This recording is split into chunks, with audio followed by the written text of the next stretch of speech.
Let's talk to Oklahoma Senator Mr. Markwayne Mullin. Senator Mullin, welcome back, sir.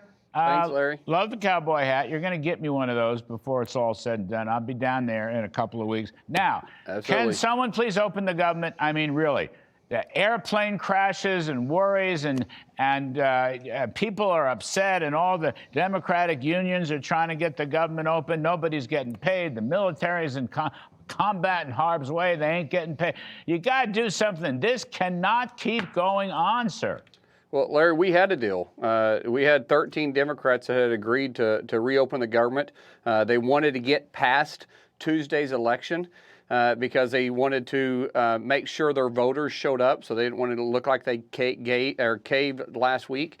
We get to yesterday, and their demands changed from what we had agreed to. We had agreed between the 13 Democrats in the House, we had agreed to make sure that they had, I say the House, the 13 Democrats in the Senate, I mean, they had agreed to let us put 3 appropriation bills. It would be Ledge, it would be Milcon, and it would be Ag, and then do a CR on the other 9 all the way into January, and then we'd give them a vote on a ACA, but it wouldn't guarantee an outcome.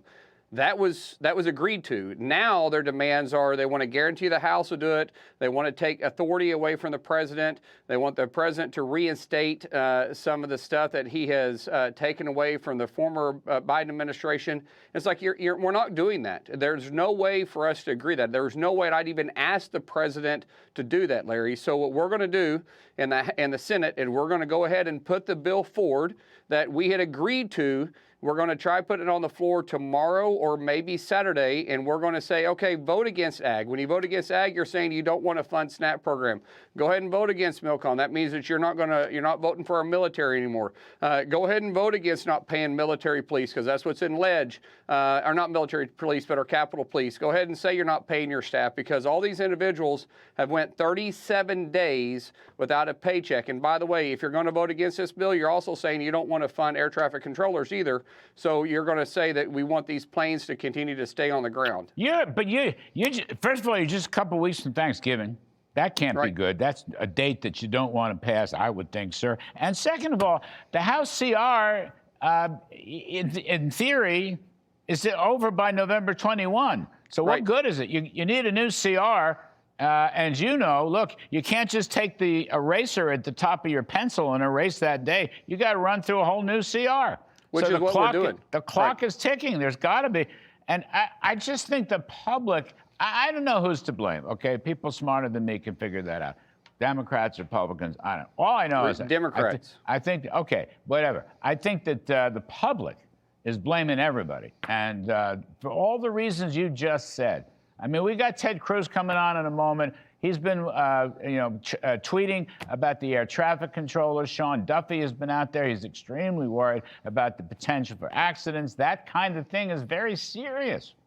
Well, and Larry, the American public should be frustrated with all of us. But the truth is, we've never asked the Democrats to do anything that they haven't already done. We asked them to vote for a clean CR that Chuck Schumer wrote a year ago, and these same Democrats are voting against it now, voted for it 4 other times. Now, because the clock has run out, we have to change the date. Now we're saying, okay, we have appropriation bills done. Let's go ahead and put the appropriation bills that have came out of committee, by the way, with overwhelming bipartisan support. I'm talking about only 2 or 3 no's, period. Everybody's voted for this on the floor. And now we're saying we're going to put these 3 bills that the House has voted on, that the Senate has voted on, bipartisan support, and we're going to CR the rest of it, open government back up, get all these employees paid, and we're going to go past the holidays into January so we won't have this fight that people are worried about making sure they can afford Thanksgiving and worried about affording Christmas. So you're going to vote tomorrow on this new document?